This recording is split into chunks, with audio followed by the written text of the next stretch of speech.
நம்ம நெக்ஸ்ட் வந்து பார்க்கறது நக்கல் ஜாயின். நக்கல் ஜாயினும் சிமெண்ட் கார்டான சேம் தான். பட் நக்கல் வந்து பார்த்தீங்கன்னா எப்படி இருக்குன்னா என்ன பண்ணிருக்காங்க, நக்கல் வந்து கொஞ்சம் அட்ஜஸ்டபிள் இருக்கும். இதுல வந்து பார்த்தீங்கன்னா ரெண்டாவது ஷார்ட் இருக்கும். ஒன்று வந்து பார்த்தீங்கன்னா டபுள் ஐ, இன்னொன்று வந்து பார்த்தீங்கன்னா சிங்கிள் ஐ. டபுள் ஐல உள்ள ஷார்ட்டும் சிங்கிள் ஐல உள்ள ஷார்ட்டையும் ரெண்டையும் மெர்ஜ் பண்றதா இருக்குன்னா நக்கல் இருக்கு. நக்கல்ல பார்த்தீங்கன்னா 3Dல பார்த்தீங்கன்னா இந்த சிங்கிள் ஐங்கிறது ஹாலோவா இருக்கும் பிளஸ் ஷார்ட் தான். அதுல கீ பாயிண்ட்ஸ்க்கான என்னது பின்னோட கோலுக்கான என்ன பண்ணிருப்பாங்க, கீழே வெட்டிருப்பாங்க. அதே மாதிரி டபுள் ஐல என்ன பண்ணிருப்பாங்க, கோல் வெட்டிருப்பாங்க. இடையில என்ன பண்றாங்கன்னா இதுக்கு பேர் டபுள் ஐ, இதுக்கு பேர் சிங்கிள் ஐ. சிங்கிள் ஐனா ஒரே ஒரு கோல் மட்டும் உள்ளது. டபுள் ஐனா ரெண்டு சைடும் கோல் இருக்கு. இந்த டபுள் ஐல சிங்கிள் ஐ தூக்கி என்ன பண்றாங்க, அரேஞ்ச் பண்ணிட்டு விண்டோ போட்டுட்டு விண்டோட மேல என்ன பண்றாங்க, டாப்பர் வச்சு அடிச்சு உள்ள தள்ளிடுவாங்க. சரியா? இது ஒன்லி நான் சிக்ஸ்ல என்ன பண்ணா போத் ஆகுது ஒரு 45 டிகிரி என்ன ஆகும்னா என்ன ஆகும், அலைன் ஆகும். இது என்னது one of the transmission system. இது வந்து இந்த ஷார்ட்டோட எல்லா தெரியுமா, இதோட டயாமீட்டர் d. அதுக்கப்புறம் d1ங்கிறது இந்த பின்னோட டயாமீட்டர் t1.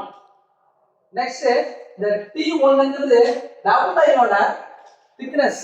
டபுள் ஐயோட திக்னஸ் ஆனது t1. இந்த t2ங்கிறது பின்னோட போல்டோட திக்னஸ். இவ்வளவுதான். அது பாக்கி எல்லாம் வந்து கணக்குல போடும்போது பார்த்தோம். சரியா? இது வந்து கணக்க பாருங்க. Design a knuckle joint to transmit a load of 60 km. ஒரு knuckle joint இருக்கு. அது எவ்வளவு லோட வந்து டிரான்ஸ்மிட் பண்ணுதுன்னா 70 km என்ன பண்ணுது, டிரான்ஸ்மிட் பண்ணுது. அதோட அளவு ஸ்ட்ரெஸஸ் என்ன கொடுத்திருக்காங்க அப்படின்னா 60 MPa in tension, 75 MPa in compression and 40 MPa in shear. நமக்கு என்ன கேட்டிருக்காங்கன்னா இந்த பாராமீட்டர் இந்த லோடு கொண்ட நக்கல் ஜாயிண்ட் டிசைன் பண்ணணும்னு சொல்லியிருக்காங்க. இப்போ இதுக்கான கிவன் டேட்டா இந்த ஃபர்ஸ்ட் யூனிட் கிவன் டேட்டா ஒண்ணே தான் இருக்கும். லோடு மட்டும் கொடுத்துருப்பாங்க. அந்த லோட வச்சுட்டு தான் என்ன பண்ண போறோம்னா எல்லா ஸ்ட்ரெஸ்ஸையும் ஃபைண்ட் அவுட் பண்ணி கொடுக்கப்பட்டிருக்கிற அளவு ஸ்ட்ரெஸ்ஸோட நீ கம்பேரிசன் பண்ணி பார்க்க போற. சரியா? இப்போ கொடுக்கப்பட்டிருக்கிற கிவன் டேட்டா வச்சு கேளுங்க. கிவன் டேட்டா என்ன கொடுத்துருக்காங்க அப்படின்னா லோடு மட்டும் கொடுத்துருக்காங்க. லோடு எவ்வளவு கொடுத்துருக்காங்கன்னா P = 60 kN. நம்ம கிலோமீட்டர் வச்சு நம்ம பண்ணோம் ப்ராப்ளம் போறோம். அதனால என்ன பண்ணோம் அப்படின்னா 60 × 10⁻³ நியூட்டனுக்கு மாத்திக்கணும். நெக்ஸ்ட் என்ன கொடுத்துருக்காங்க அப்படின்னா அளவுகள் ஸ்ட்ரெஸஸ் கொடுத்துருக்காங்க. என்ன கொடுத்துருக்காங்க அப்படின்னா அளவுகள் ஸ்ட்ரெஸஸ் என்ன கொடுத்துருக்காங்கன்னா டென்சைல் ஸ்ட்ரெஸ் கொடுத்துருக்காங்க. அதுக்கடுத்து கிரஷிங் ஸ்ட்ரெஸ் கொடுத்துருக்காங்க. அதுக்கப்புறம் ஷியர் ஸ்ட்ரெஸ் கொடுத்துருக்காங்க. 3 ஸ்ட்ரெஸ் தான் எப்போதுமே வந்து கொடுப்பாங்க. இப்போ இது என்ன கொடுத்துருக்காங்க கணக்குல பாரு. என்ன கொடுத்துருக்காங்க, அளவுகள் ஸ்ட்ரெஸஸ் 60 MPa டென்ஷன்னாலும் டென்சைல்னாலும் சேம். சரியா? டென்ஷன்னாலும் சேம். அப்ப டென்ஷன் எவ்வளவு கொடுக்குறாங்கன்னா 60 MPa அப்படின்னு போட வேண்டியதான். Next 75 MPa compression. கம்ப்ரஷன் என்னன்னா கிரஷிங். கிரஷிங் எவ்வளவு கொடுக்குறாங்க அப்படின்னா 75 MPa. நெக்ஸ்ட் என்ன கொடுக்குறாங்க அப்படின்னு பார்த்தா 40 MPa ஷியர் தானே டவுன் எவ்வளவு கொடுக்குறாங்கன்னா 40 MPa. இப்போ எல்லாமே பார்த்தா மெகாபாஸ்கல் இருக்கு. நம்ம எப்பவுமே ஸ்ட்ரெஸஸ் எல்லாம் எதுல இருக்கும், நியூட்டன் பர் மில்லிமீட்டர் ஸ்கொயர் தான் இருக்கும். ஃபார் எக்ஸாம்பிள் பக்கத்துல ஹென்ரி எழுதுங்க. 1 MPa = 1 Newton per millimetre square. 1 MPa = 1 Newton per millimetre square. அப்ப 75 MPa = 60 MPa = 60 Newton per millimetre square. அதே மாதிரி 75 MPa = 75 Newton per millimetre square. Next 40 MPa = 40 Newton per millimetre square. இதான் given data. இத மாத்தி எழுதினாவே உங்களுக்கு என்ன ஆகும், உங்களுக்கு ப்ராப்ளம் ரெலவெண்டா போகும். சரியா?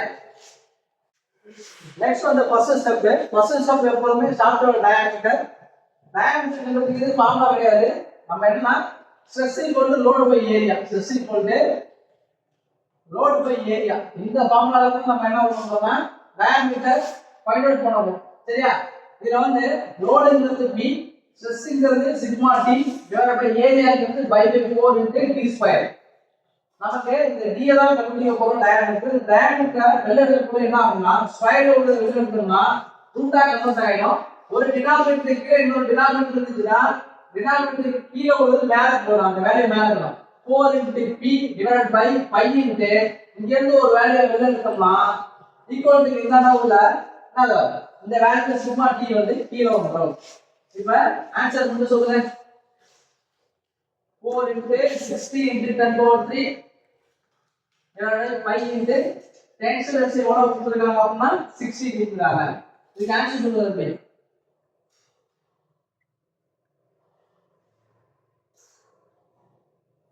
5.60 mm. சரியா? நம்ம வந்து ஸ்டாண்டர்ட் அளவு பார்ப்போம். ஸ்டாண்டர்ட் அளவுல தான் கொண்டு வரணும். இதே மாதிரி என்ன பாயிண்ட் வச்ச வேல்யூ நமக்கு வரக்கூடாது. அப்படினா அதுக்கு என்ன பண்ணா ஸ்டாண்டர்ட் டயாமீட்டர் கண்டுபிடிக்கணும். ஸ்டாண்டர்ட் டயாமீட்டர் எங்க இருக்குன்னா பேஜ் நம்பர் 7/25 ல இருக்கு. எடுத்தோம்னா ஸ்டாண்டர்ட் டயாமீட்டர் d = 40 mm. எவ்வளவு? 40 mm.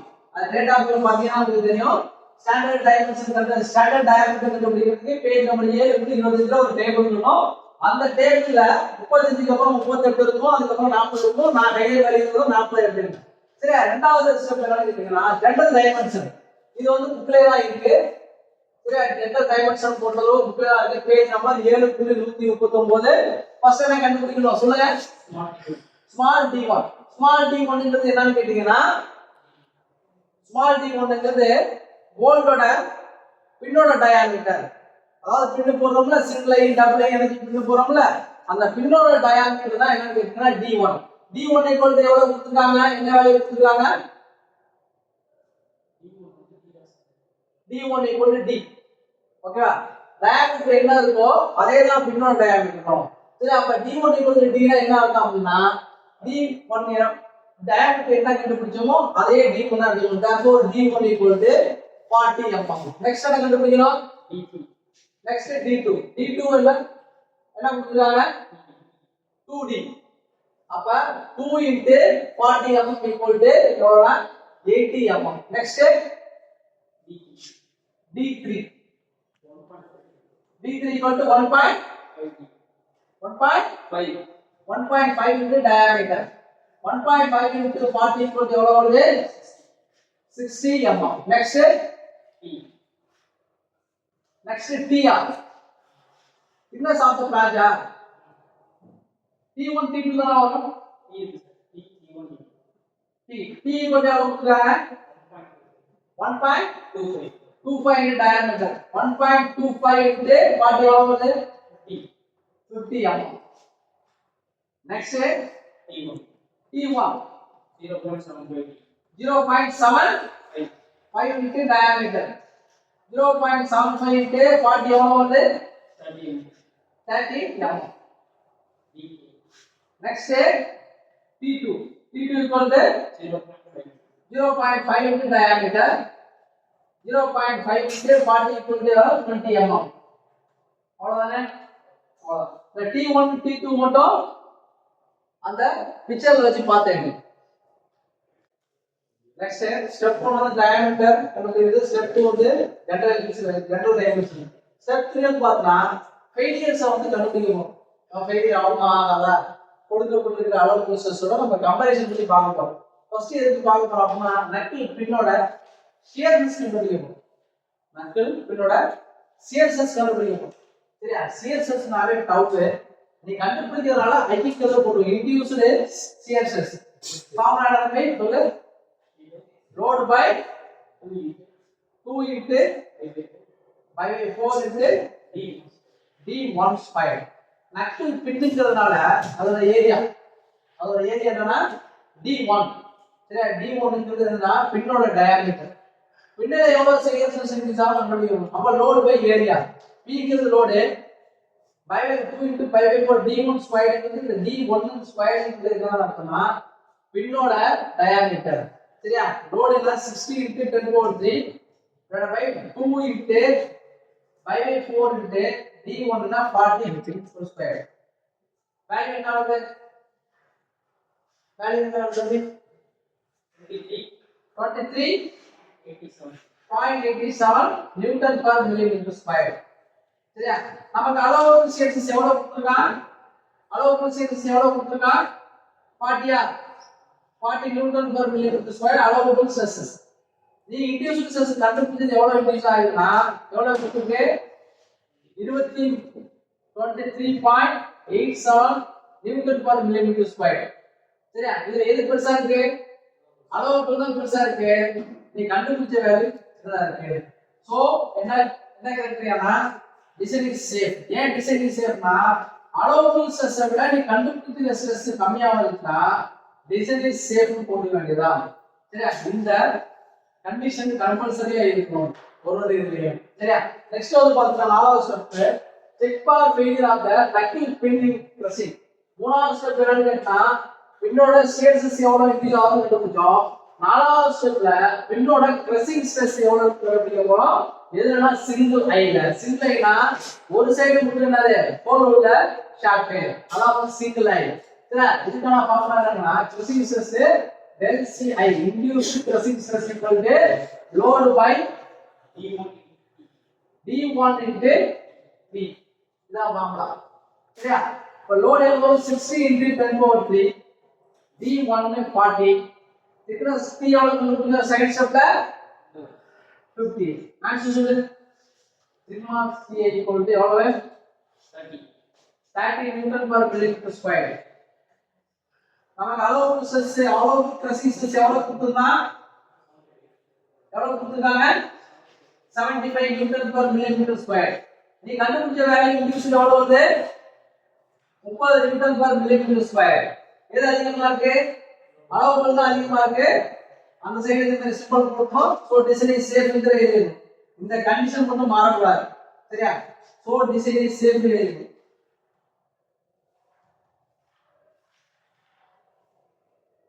அதான் வச்சுக்க. ஸ்டெப் 3 வந்து பின்னோட ஷியர் ஸ்ட்ரெஸ், ஸ்டெப் 4 வந்து பின்னோட கிரசிங் ஸ்ட்ரெஸ் சிங்கிள் ஐல. சரியா? Next step 5. ஸ்டெப் 5 னா check for failure of the double eye crushing. இங்க பார்த்தது ஸ்டெப் 4ல சிங்கிள் ஐ கிரசிங் ஸ்ட்ரெஸ். இதுல வந்து பார்த்தா டபுள் ஐ கிரசிங். சரியா? டபுள் ஐ கிரசிங்ல பாத்தீங்கன்னா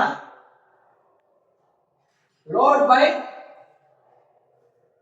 மணி 2 into d1 into t1.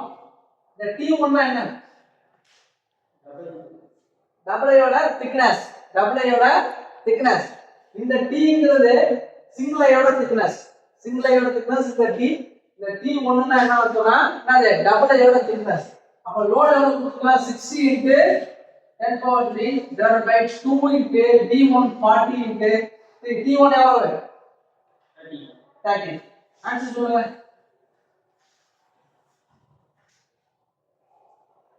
25 Newton per millimeter square. அளவு கிரசிங் ஸ்ட்ரெஸ் எவ்வளவு கொடுத்தா 75. இன்டியூஸ்ட் கிரசிங் ஸ்ட்ரெஸ் எவ்வளவு இருக்கு 25 நியூட்டன் per millimeter square. இது அதிகமா இருக்குன்னா அளவு தான் அதிகமா இருக்கு. அப்ப design is safe. Next step 6. Step 6ல என்ன கண்டுபிடிக்க போறோம்னா டென்ஷன் ஸ்ட்ரெஸ் கண்டுபிடிக்க போறோம். ஏதோட டென்ஷன் ஸ்ட்ரெஸ் கண்டுபிடிக்க போறோம்னா சிங்கிள் ஐயோட எண்ட்ல எவ்வளவு டென்ஷன் ஸ்ட்ரெஸ் இன்டியூஸ் ஆகும் கண்டுபிடிக்கணும். டென்ஷன் ஸ்ட்ரெஸ் நாம பாப்பா சிக்மா ti. ஓகேவா? Load by d2 minus d1 into t. நான் பாக்கலாம். சரியா? ஓகேவா? Load equal to 60 into 10 power 3 divided by d2 value 80 minus 40 into 50. Answer சொல்லுங்க. 30 நியூட்டன் per millimeter square. அளவு ஸ்ட்ரெஸ் எவ்வளவு கொடுத்திருக்காங்க? டென்ஷன் ஸ்ட்ரெஸ் எவ்வளவு கொடுத்திருக்காங்க? அளவு டென்ஷன் ஸ்ட்ரெஸ் எவ்வளவு கொடுத்திருக்காங்க? 60 நியூட்டன் per millimeter square. நீ கண்டுபிடிச்ச value 30 Newton per millimeter square. எது அதிகமா இருக்கு? அளவு அதிகமா இருக்கு. சோ அம்பு எதவே போட்டு இந்த கண்டிஷன் போடணும். டிசைன் நீ கண்டுபிடிக்கிற எல்லா ஸ்ட்ரெஸ்ஸுமே அளவு ஸ்ட்ரெஸ்ஸோட கம்பேரிசன் பண்ண போற. அவ்வளவுதான். சரியா? Next step 7. Step 7 check for failure of the single eye ending sharing. Single eye ல எவ்வளவு sharing stress induce ஆகுது கண்டுபிடிக்கணும். சரியா? Sharing stress tau I. ஓகேவா? Load P divided by d2 minus d1 into t. ஓகேவா? 60 into 10 power 3 load divided by d2 80r minus 40 into 50. Answer 30.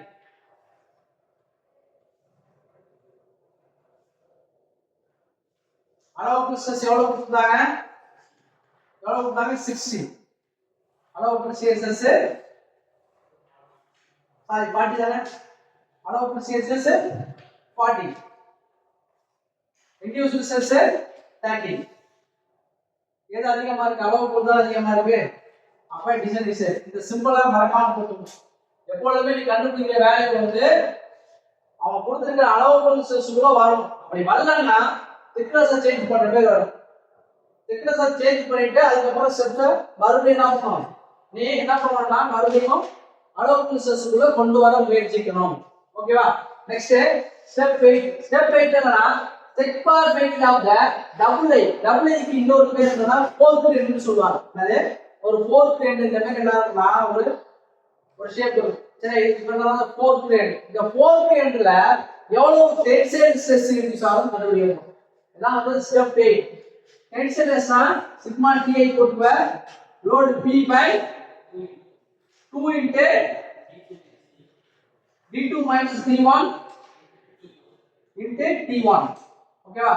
இத formula 60 into 10 power 3 load 2 into 80 minus 40 into 30. t1 ஓட value 30. இதுக்கு answer சொல்லுங்க. எவ்வளவு? 25 Newton per millimeter square. ஓகேவா? அளவுக்கு stress எவ்வளவு கொடுக்கலாம்னா tensile stress எவ்வளவு கொடுக்கலாம்னா எவ்வளவு கொடுக்கலாம்? 60 நியூட்டன் per millimeter square கொடுக்கலாம். உனக்கு இன்டியூஸ்டு ஸ்ட்ரெஸ் எவ்வளவு வந்திருக்கு அப்படினா எவ்வளவு வந்திருக்கு? 25 நியூட்டன் per millimeter square வந்திருக்கு. சோ எது அதிகமா இருக்கு அப்படினா அளவுக்கு ஸ்ட்ரெஸ் அதிகமா இருக்கு. So design is safe. இதான ஃபார்முலா. இது 8 ஸ்டெப் மட்டும் தான். ஆனா மட்டும் ஸ்டெப் 2 ஓட ஃபார்முலா மட்டும் புக்ல இருக்கு. பாக்கி எல்லா ஃபார்முலாவும் நீங்க உங்களுக்கு மனப்பாடம் பண்ணி தான் ஆகணும். சரி, 14 மார்க் क्वेश्चन ரொம்ப இம்பார்ட்டன்ட் क्वेश्चन. ஃபர்ஸ்ட் ஒன் பொறுத்தளவு சிலிமெண்ட் கார்டன் ஜாயிண்டும் நக்கல் ஜாயிண்டும் ரொம்ப இம்பார்ட்டன்ட் क्वेश्चन. இதுலயே நான் வந்து மறுபடியும் சொல்றேன். என்னன்னு கேட்டீங்கன்னா இது வரைக்கும் உங்களால ஃபார்முலா மனப்பாடம் பண்ணி எழுதிட்டீங்க. இது வரைக்கும் வேல்யூவோட சப்ஸ்டிட்யூட் பண்ணிட்டீங்க.